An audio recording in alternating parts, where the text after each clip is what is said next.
Folks, hope you're okay today.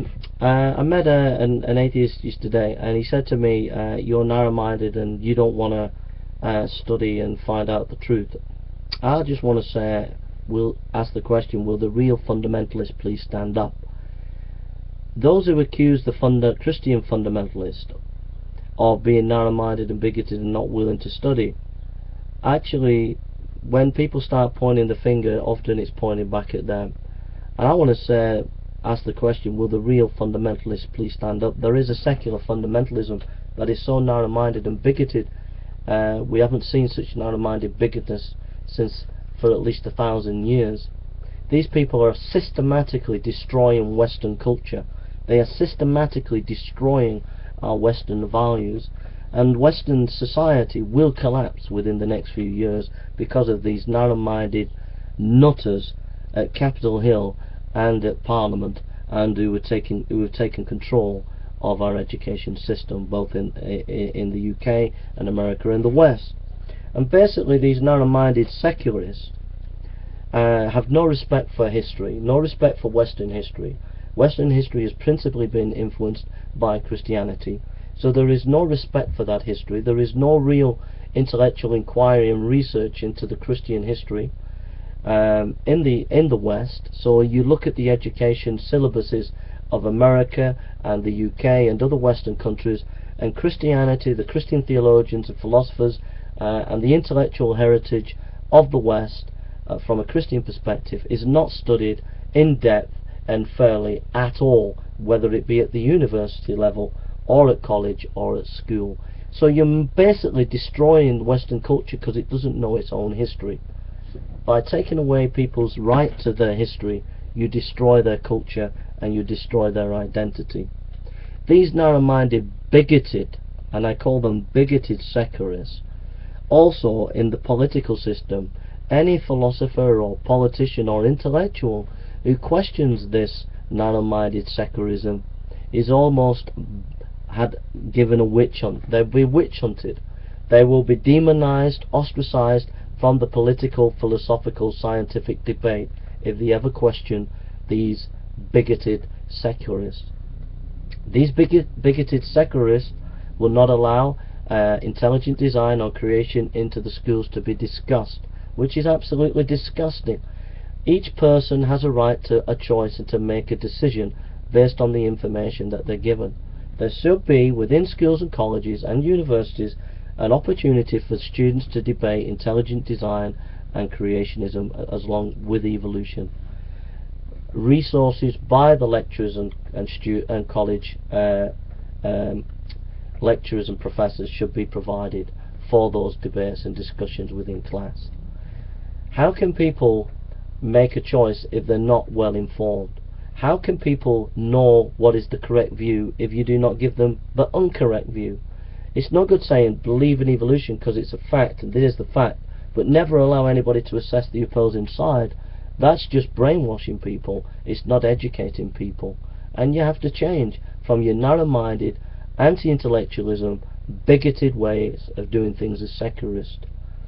Basically, at the end of the day, what you want to do as secularists is control the agenda, control public space for your own little mean secularist way of thinking. It is not a big-hearted secularism. It is not a big-hearted, profound secularism. It is a narrow-minded, mean, bigoted, witch-hunted secularism that seeks to push out Christianity in the name of we want to be free, everybody to be free to for religion. Oh no. What it is you don't want Christianity to have any influence in the West. So you use that as a rod to beat Christianity out of public space.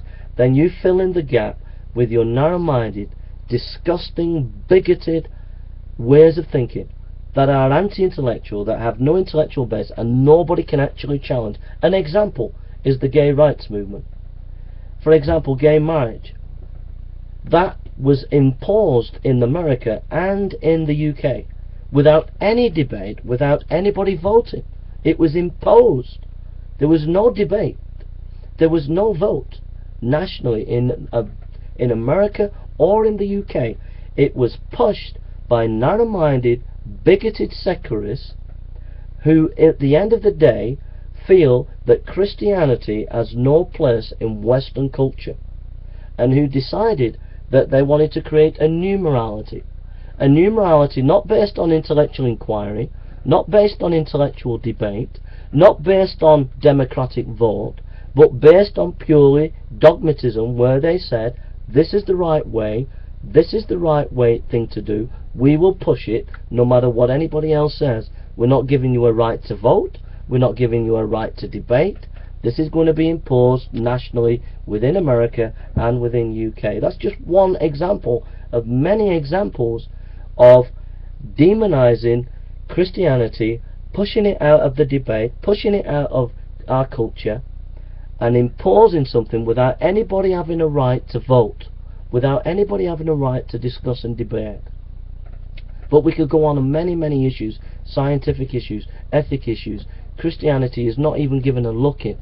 Theologians, academics, philosophers, scientists from a Christian perspective are just pushed out of the intellectual arena, and this dogmatism, this absolute secular dogmatism, that at the end of the day is going to destroy the West, because this dogmatism was never thought through.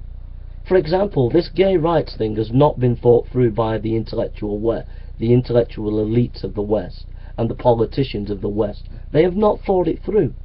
The moment you've given gay marriage, for example, legal rights, you've automatically taken away the rights of every Christian in the West, because any Christian in the West, if they follow this book, cannot in good conscience agree with gay marriage. They can't. So basically you've criminalized the conscience of tens of millions of Christian people in the West, because you didn't have the brains as an intellectual elite in the West, and as politicians in the West, you did not have the brains to think through the humongous, stupid consequences of what you have done. Because you didn't allow political debate, and because you didn't allow national voting, because you didn't allow time for people to reflect, debate and vote, you have now criminalized tens of millions of Christians in the West. That's the brainchild of the intellectuals in the West today. You are iconoclastic. You are breaking and destroying the foundations of our Western culture, and I can tell you now, without a shadow of a doubt, the West is going to collapse. It is going to collapse, because you've never thought out your foundation. You never thrashed out the intellectual foundation of Western culture. You just bulldozed everybody into your way of thinking without giving them a chance to think through the process, and without giving them a chance to vote. And you're doing this on a scientific level, on an ethical level, on an intellectual level. Every area of intellectual life in our Western culture, it is a dogmatism being pushed without any real intellectual discussion. You might have TV programs where politicians get on and discuss. You might have TV programs where there are discussions and radio programs. But what is conspicuous within all these debates in America and in the UK and in European countries, what is conspicuous is the Christian voice, the intellectual Christian voice is missing. There are no Christian intellectual leaders in the West that are being allowed to voice intellectual arguments against secularism, because they've been muted. They've been muted from the debate and the discourse. And then people are not given the right to think through the issues of the time. Everything basically is stage managed in the media by these secular elites for the purposes of where they want to take the world, Western culture. Will the real fundamentalists please stand up? You're the fundamentalist, the secularist. You're the ones pushing your dogma without any intellectual arguments, without any intellectual debate, without people given a right to vote. You're the one stopping scientific progress. You won't allow students to debate and discuss the opposite side in colleges. Why can't students ask questions against evolution? Why can't students study intelligent design movement? Why can't they go and listen to the creationist scientists? They are not crackpots. Some of them are highly qualified and the best in their scientific field, and they're being demonized because you don't want anybody to hear their voice. And every secularist out there, and those who claim to be on their side, such as the atheist and atheist fundamentalist, you're the ones that can't provide evidence for evolution. You're the ones that can't provide any substantial intellectual defense of the new moralities that you keep pushing on people. You're the ones that are destroying Western culture. You're the ones that is bringing Western culture near on collapse. And we're going to see a collapse. I have been right a number of times. I told you a few months before it all happened that there needed to be a speaking out against the paedophile work that's been done in Parliament. I challenged all the reporters, news reporters in the country to step out and say something about it, and the establishment. Before it even happened, before it even took place, I sounded an alarm on that.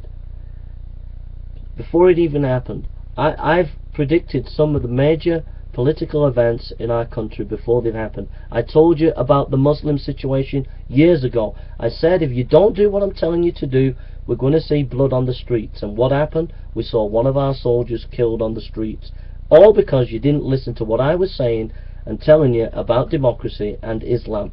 The need to encourage young Muslim people to engage in democratic process rather than spying on them, inspire them to get involved in public discourse in democracy. You didn't listen to me, and then what happened? We had the killing. And I'm telling you now, you're not listening to me, and what you need to hear is this: allow religious people, especially Christianity, because Christianity is at the heart of our Western history, allow the religious discourse in our public schools, colleges, universities, and in the media. Bring in the Christian intellectuals to debate, Muslim intellectuals, Hindu intellectuals. Bring them in to the debate and let them challenge the secular prevailing view. Then we will have a healthy democracy. If you don't, you're going to see more and more decline in Western culture, because people are not going to be committed to democracy when ideas are thrust down their throat without them given an opportunity for discussion and inclusion in the debate. That's what I think. What do you think? Will the real fundamentalists please stand up? It's you who are secularists. You are not these sweet angel do-gooders who want everybody to have a say in public life. You're mean, you're nasty, you're vicious, you're out to destroy Christianity out of public space, and you'll do anything you can to make sure it's out of the schools, out of the colleges, out of the universities, and out of the political system, and you will stop at nothing to destroy any intellectual in the West who may stand up against you. And for that, you are the fundamentalist. If you're not, give the Christian intellectuals the right to come on TV programs and speak and say give their arguments. Give the Christian intellectuals the right to bring in debates and discussion on university campuses, challenging the prevailing views of the time. Give them the right to do so without them being demonized and ostracized from public life, because you secularists feel that you are the arbiters and protectors of the public domain, and feel that you think they should not be in the debate or discussion in the West. But at the end of the day, it's because you're mean, you're nasty, and you're narrow-minded, and you're vicious, because you just want to destroy Christianity from public life. And that's all you want to do. And every politician, every journalist, every intellectual, playwright, philosopher, scientist has to see the writing on the wall. We're in an ideological battle of immense proportions, and you have a duty to stand up and say enough's enough. Enough of this secularist fundamentalism. These people deserve their right to free speech. They deserve their right to come into public debate. They deserve their right. For goodness sake, this is part of our intellectual culture and history, and they have a right to speak. Thank you for listening, and God bless you.